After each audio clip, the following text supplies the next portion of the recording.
সকলকে অভিনন্দন জানিয়ে আজ আমরা ক্লাস শুরু করছি। আজকে আমরা শিখব present perfect continuous tense. Present perfect continuous tense যাকে বলা হয় পুরা ঘটিত, ঘটমান, বর্তমান কাল। প্রথমে জানতে হবে আমাদের আমরা কোন বাক্যগুলিকে প্রেজেন্ট পারফেক্ট কন্টিনিউয়াস টেন্স বলে ধরতে পারবো বা ধরব। আমাদের সম্মুখে অনেক বাংলা বাক্য থাকে, সেই বাক্যগুলির মধ্যে কোনটি প্রেজেন্ট পারফেক্ট কন্টিনিউয়াস টেন্স, কোনটাই বা প্রেজেন্ট পারফেক্ট টেন্স, কোনটাই বা past continuous tense, present continuous tense, সেগুলো আমাকে প্রথমে বুঝতে হবে। তারপরে যখন আমি বুঝতে পারবো তখন আমাদের করতে সেই বাক্য থেকে ইংরেজিতে অনুবাদ করতে আমাদের খুব সহজ হবে। তাই আমরা আজকে শিখতেছি প্রেজেন্ট পারফেক্ট কন্টিনিউয়াস টেন্স। প্রথমে আমরা কীভাবে জানবো যেটা present perfect continuous tense. Bangla ভাষায় যে সকল বাক্যের কাজ অতীতকালের জ্ঞাত বা অজ্ঞাত, জানা বা অজানা সময়ে আরম্ভ হইয়াছে এবং কাজটা বর্তমান সময়ে চলিতেছে, অর্থাৎ অনেক আগে আরম্ভ হইয়াছে, কাজটা এখনও চলিতেছে। যদি এরকম বাক্য থাকে তখন আমরা বুঝবো বাক্যটা প্রেজেন্ট পারফেক্ট কন্টিনিউয়াস টেন্স। আবার বলছি, বাংলা যে সকল বাক্যের কাজ পূর্বে আরম্ভ হইয়াছে এখনও চলিতেছে, অনেক আগে কাজটা আরম্ভ হয়েছে কিন্তু এখনও চলিতেছে বোঝায়, তখন ওই বাক্যটাকে আমরা ধরে নিব প্রেজেন্ট পারফেক্ট কন্টিনিউয়াস টেন্স। এছাড়াও এই নিয়মটা ছাড়া আমরা আরেকটা যদি বাংলা ভাষায় যে সকল বাক্যে সময়ের পরে হইতে থেকে যাবৎ ধরিয়া এই চারটি শব্দের যে কোনো একটা শব্দ থাকে তখনও আমরা ধরে নেব বাক্যটা প্রেজেন্ট পারফেক্ট কন্টিনিউয়াস টেন্স।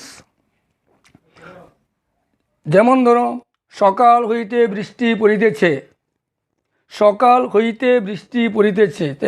সকাল হইতে এখানে কি আছে, সময় হলো সকাল, তারপরে হইতে শব্দটা আছে, তাই না, প্রেজেন্ট পারফেক্ট কন্টিনিউয়াস টেন্স। লোকটি বহুদিন ধরিয়া অসুখে ভুগিতেছে, ওইটাও কি ধরিয়া শব্দ আছে, এটাও প্রেজেন্ট পারফেক্ট কন্টিনিউয়াস টেন্স।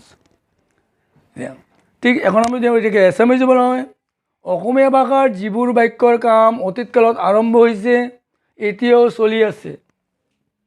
অতীতকালত যিবোৰ বাক্যৰ কাম আগতে আৰম্ভ হৈছে এতিয়ালৈকেও চলি আছে, তেতিয়া বুজিব লাগিব বাক্যটো প্ৰেজেণ্ট পাৰফেক্ট কণ্টিনিউৱাছ টেন্স।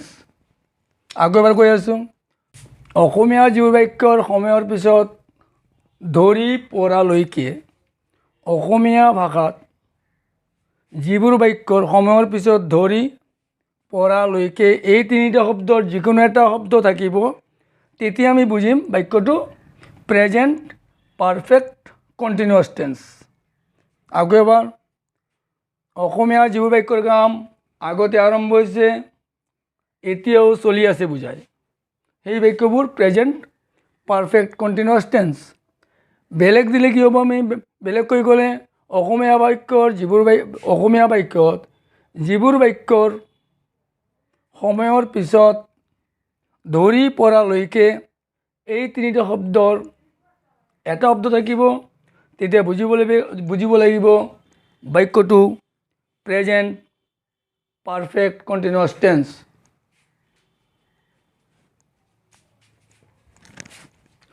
এতিয়া সময় দুইবিধ, ব্যাপক সময় আৰু নিৰ্দিষ্ট সময়।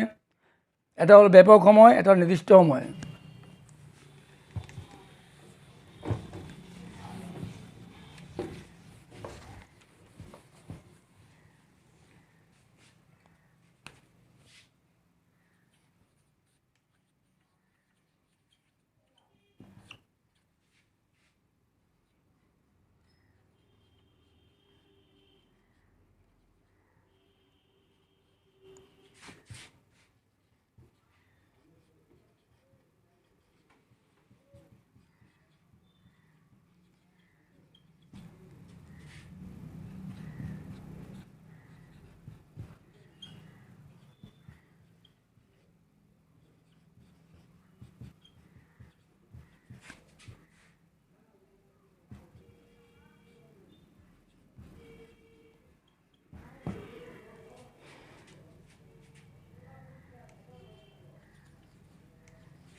দেখো, সকাল হইতে বৃষ্টি পড়িতেছে, এই বাক্যটার মধ্যে সময় হইল সকাল, সময়ের পরে হইতে শব্দটা আছে, সময়ের পরে যখন হইতে থাকবে অ্যাসামিসে পুয়ার পড়া, সময়ের পিছত পড়া আছে, তেতিয়া বুঝিব লাগিব বাক্যটো present perfect continuous tense.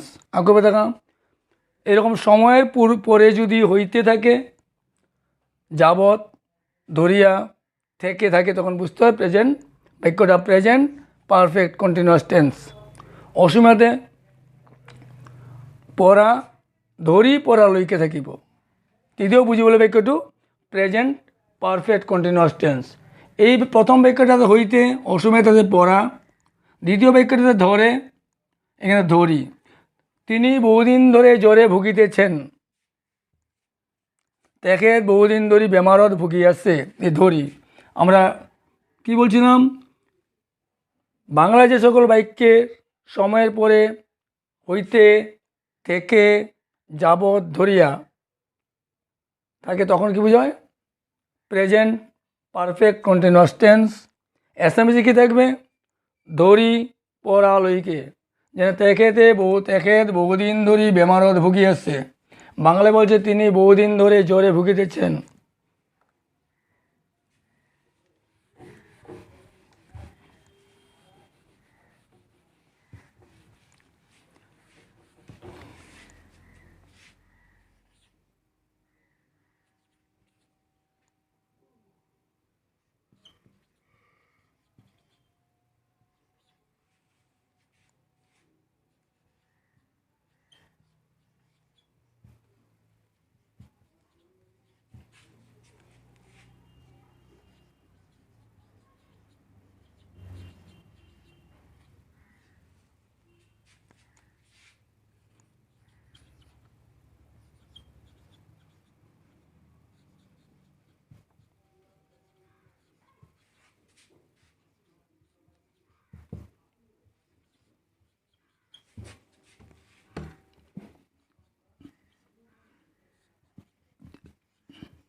Present perfect tense আমরা যখনই বুঝতে পারবো বাক্যটা প্রেজেন্ট পারফেক্ট টেন্স, ওই বাক্যটা যখন আমরা বাংলা বাক্য থেকে ইংরেজিতে অনুবাদ করব, তখন আমাদের কর্তার পরে হ্যাভ বিন অথবা হ্যাজ বিন বসাইতে হবে। কর্তার পরে আমরা কী বসবো, অর্থাৎ সাবজেক্টের পরে প্রশ্নবোধক হলে, যদি বাক্যটা প্রশ্নবোধক হয়, তবে কর্তার হ্যাভ বিন বা হ্যাজ বিনটা কর্তার আগে বসে, বা হ্যাভ বা হ্যাজটা কর্তার আগে বসে। আর সাধারণ সেন্টেন্সে কী বোঝায়, কর্তার পরে হ্যাভ বিন বা হ্যাজ বিন বসবে, এবং মেইন ভার্ব যেটা ক্রিয়া, এটার সঙ্গে আইএনজি যোগ করতে হবে। যখন আমরা প্রেজেন্ট পারফেক্ট টেন্স করব, তখন কর্তার পরে আমাদের কী বসাইতে হবে, হ্যাভ বিন অথবা হ্যাজ বিন। অর্থাৎ থার্ড পারসন সিঙ্গুলার নাম্বার যখন হবে, থার্ড পারসন সিঙ্গুলার নাম্বার হলে হ্যাজ বিন, আর বাকি ক্ষেত্রে তোমাদের হ্যাভ বিন বসবে, এবং ভার্বের সঙ্গে আইএনজি যোগ। এইবোৰ টেন্সত যদি আমি অসমীয়াৰ পৰা ইংৰাজীলৈ অনুবাদ কৰিম তেতিয়া কৰ্তাৰ পিছত হেভ বিন নাইবা হেজ বিন বহাব লাগিব আৰু ক্ৰিয়াৰ লগত আই এন জি যোগ কৰিব লাগিব। সদায় মনত ৰাখিব লাগিব প্ৰেজেণ্ট পাৰফেক্ট কণ্টিনিউৱাছ টেন্সত হেভ বিন অথবা হেজ বিন বহাব লাগিব আৰু ভাৰ্বৰ লগত আই এন জি যোগ কৰিব লাগিব। কৰ্তাটো যদি থাৰ্ড পাৰ্চন ছিংগুলাৰ নাম্বাৰ হয় তেতিয়া আমাৰ হেজ বিন বহাব লাগিব, যেনে he has been, she has been, mother has been, it has been, আৰু নহ'লে হেভ বিন বহাব লাগিব। Third person plural number, second person first person singular number or plural নাম্বাৰৰ আগত পিছত হেভ বিন বহিব। আৰু থাৰ্ড পাৰ্চন যদি ছিংগুলাৰ নাম্বাৰ হয় তেতিয়া হেজ বিন আৰু ক্রিয়াটোর লগত আইএনজি যোগ কৰিব লাগিব। তাহলে আমরা দেখতে পারলাম কিভাবে আমরা করব।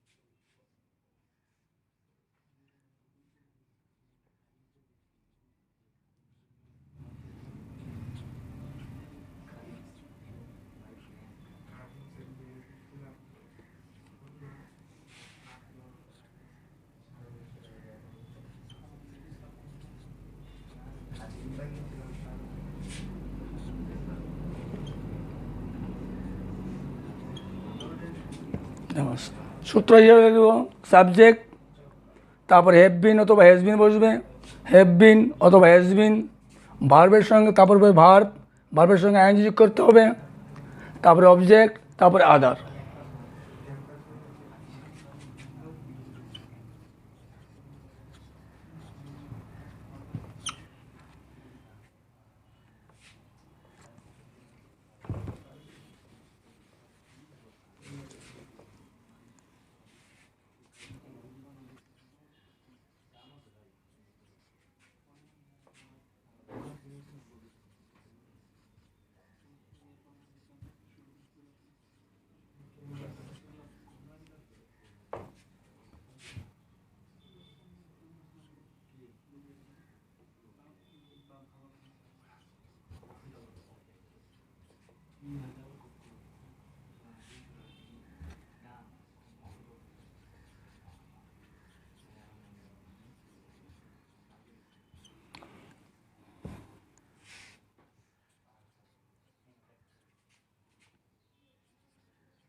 একটা দিলাম, আগামী দিন আমরা অনেকগুলো দেব।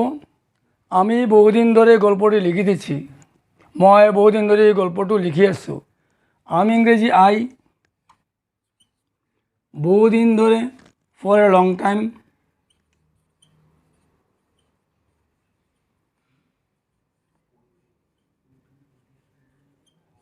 গল্পটি দ্য স্টোরি,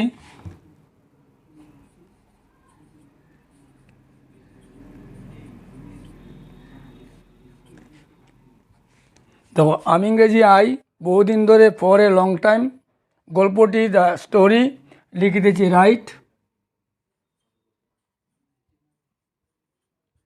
আইএনজি যোগ হবে।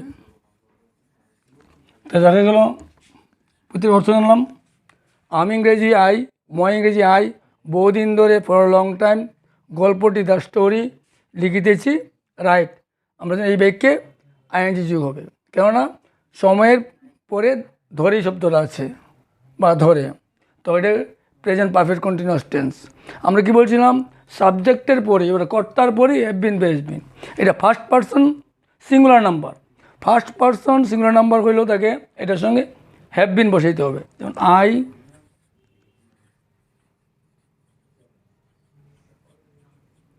I have bin.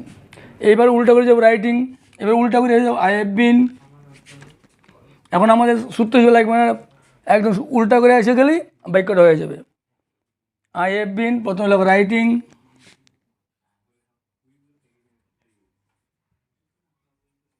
The story for a long time.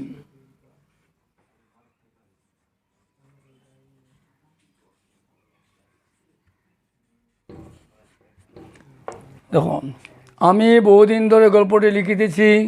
I have been writing the story for a long time. প্রথমে আমাদের অর্থগুলো জানতে হবে।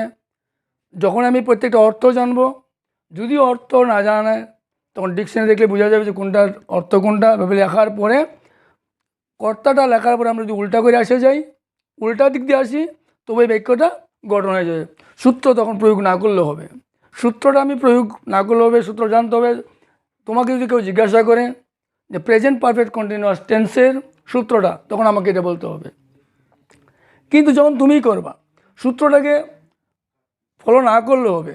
প্রথমে সাবজেক্টটা লেখার পরে এইভাবে উল্টা দিক দিয়ে এসে গেলেই বাক্যটা ইংরেজিতে অনুবাদ হয়ে যাবে। তো কী বলছিল, আমি বহুদিন ধরে গল্পটি লিখে দিয়েছি। আমি কী লিখলাম, I have been writing the story for a long time.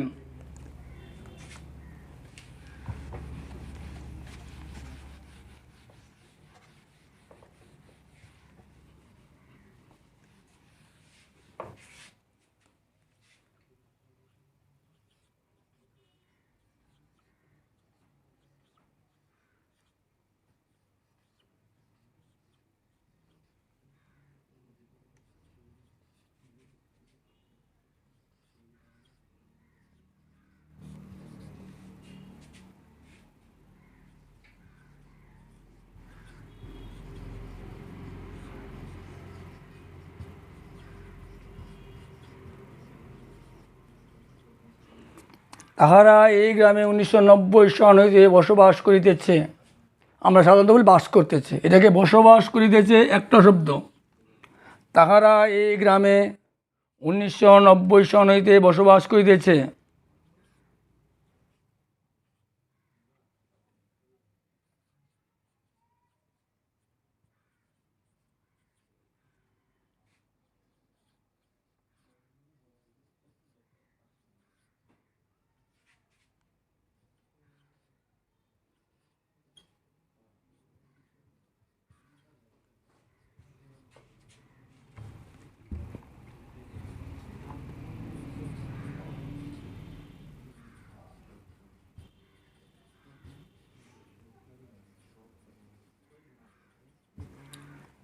সিহঁতে এই গাঁৱত 1990 চনৰ পৰা বাস কৰি আছে। এটাকে কোন টেন্স, প্রথমে জানতে হবে এটা কোন টেন্সে পড়লো। Present tense, simple present tense, না প্রেজেন্ট কন্টিনিউয়াস, না প্রেজেন্ট পারফেক্ট, না প্রেজেন্ট পারফেক্ট কন্টিনিউয়াস টেন্স। আমরা জানি বাংলা যে সকল বাক্যের সময়ের পরে হইতে থেকে যাবৎ ধরিয়া থাকে, সাধারণত ওই রকম বাক্যগুলোই প্রেজেন্ট পারফেক্ট কন্টিনিউয়াস টেন্স হয়। আর এছাড়াও দেখো, কাজটা অনেক আগে আরম্ভ হয়েছে, এখনও চলতেছে। 1990 সন, বর্তমান চলে 2021, কিন্তু 1990 সন থেকে আরম্ভ হইয়া এখনও তারা বাস করতেছে। এইরকম বাক্যটাই হবে প্রেজেন্ট পারফেক্ট কন্টিনিউয়াস টেন্স। এছামিছে সিহঁতে এই গাঁৱত 1990 চনৰ পৰা বসবাস কৰি আছে।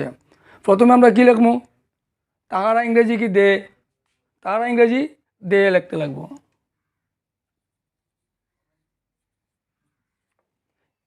এই গ্রামে, ইন দিস ভিলেজ।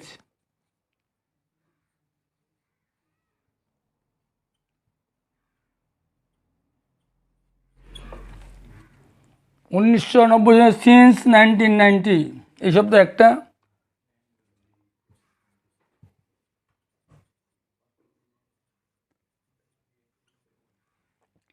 বাস করিতেছে, লিভ মানে বাস করা, তাহলে লিভ আইএনজি যোগ করতে লাগবো। এখন এটা কী লিখতে লাগবো, প্রথমে আমরা কী করবো, দে, প্রথমে দে, দে হলো থার্ড পারসন প্লুরাল নাম্বার। দে হইল, দে শব্দটা থার্ড পারসন প্লুরাল নাম্বারে পড়ে, ওই জন্য এটার পরে কী ধরবো, হ্যাভ বিন।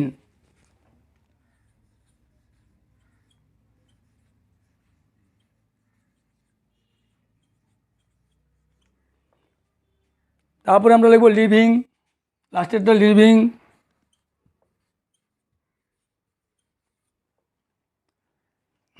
এখন সনটা সবসময় শেষে দিতে লাগবো। এখন ইন দিস ভিলেজ,